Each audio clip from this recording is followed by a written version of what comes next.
Une exposition sous le signe de la nation. Pour la première fois dans le monde, 55 sculptures d'un même artiste sont exposées dans une ville.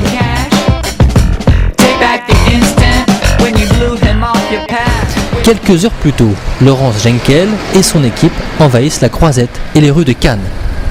3 camions, 6 personnes sont mises à disposition pour mettre en place les gourmandises. On a changé 16 bonbons, il nous reste encore 2 voyages, donc en tout au total 47 bonbons.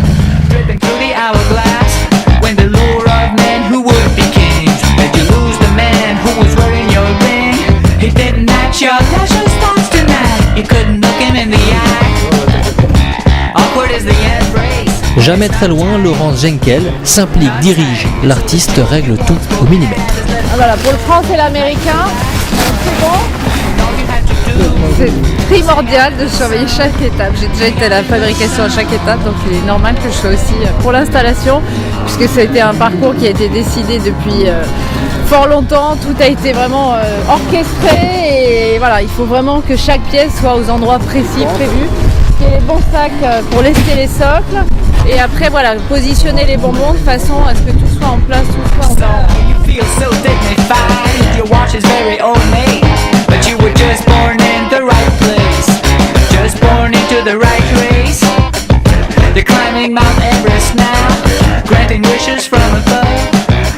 Un travail de longue haleine attend toute l'équipe.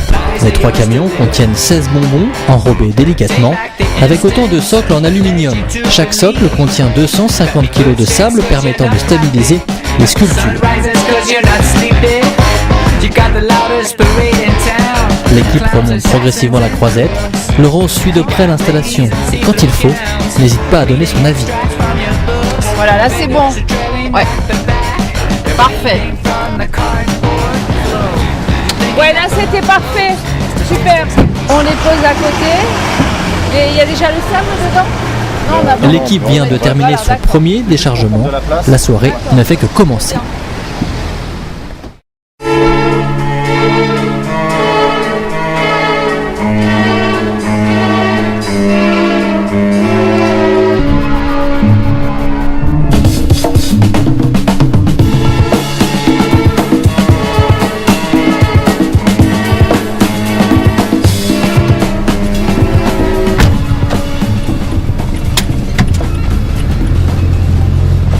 Donc là on part pour la deuxième.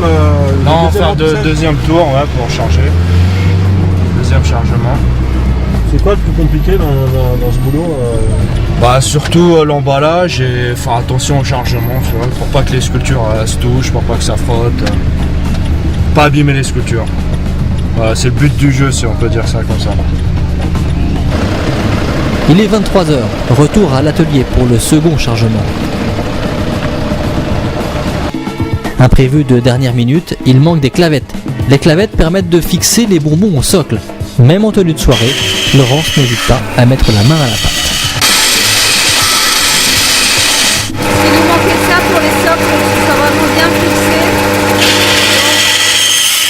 Ça, je réutilise pour faire mes fameuses clavettes, puisqu'on en a déjà fait des grandes qui sont insérées dans les plaques en aluminium entre les socles, mais malheureusement il manque des petites clavettes, donc là je viens de les faire. Donc comme il est 23h, il n'y a plus personne, donc effectivement il faut savoir tout faire.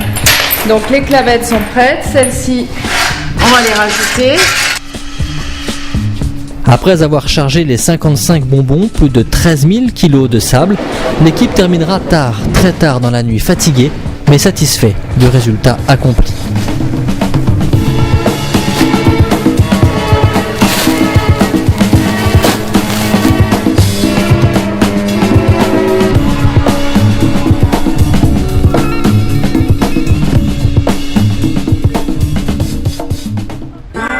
Retour sur la Croisette, une bonne cinquantaine de bonbons géants affleurissent sur les trottoirs cannois et attisent des convoitises.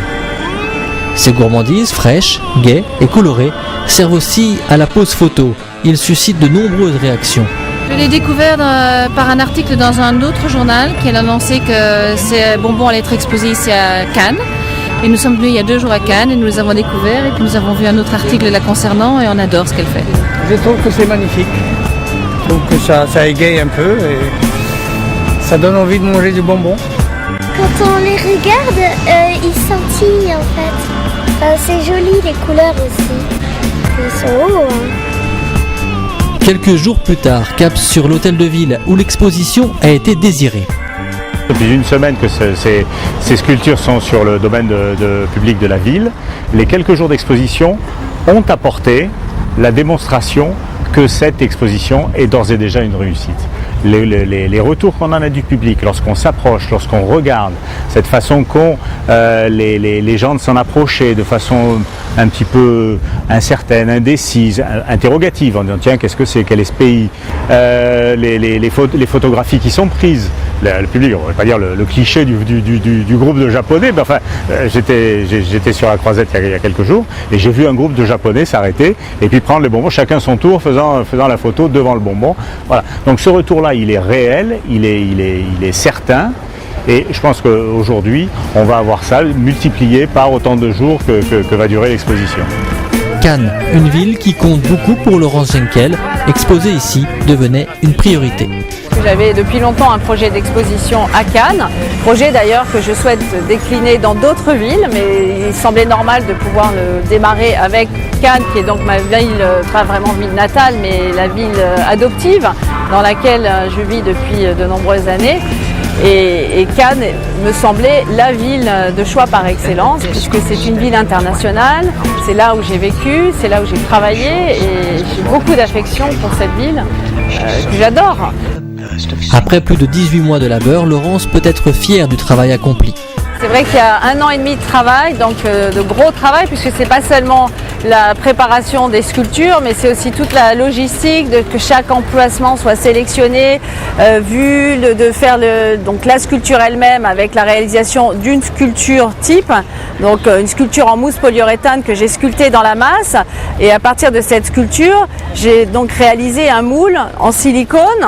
Donc ce moule en silicone, de pouvoir couler la résine polyester et de sortir donc chaque sculpture, donc 55 sculptures qui ont été réalisées en résine polyester.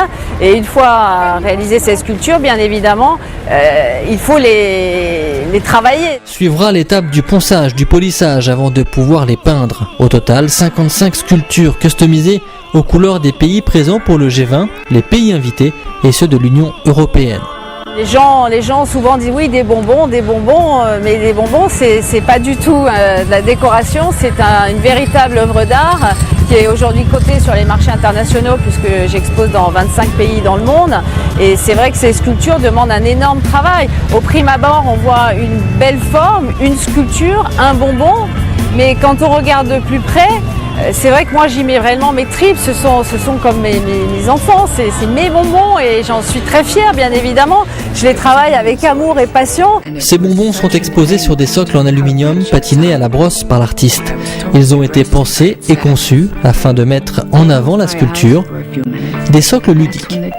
Sur chaque socle vont venir s'apposer des fiches pays. Alors les fiches pays ça a été un petit peu compliqué parce que je voulais effectivement des fiches qui soient simples, ludiques, mais qu'on apprenne quelque chose, donc pas seulement les enfants mais nous aussi adultes.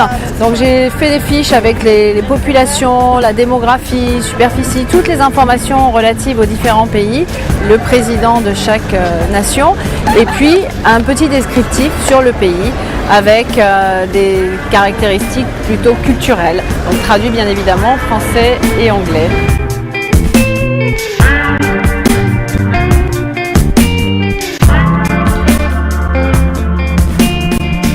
Ce qui est fascinant aussi, c'est que cette peinture est traitée de telle façon à ce que ce soit réellement comme un miroir, puisque c'est pas juste un vernis, c'est un vernis de ma propre fabrication et c'est plusieurs couches qui font qu'il y a justement une transparence et qu'on a un effet miroir, que les immeubles par exemple en face vont se refléter, vont vibrer dans la peinture jusqu'à justement devenir eux-mêmes d'autres formes.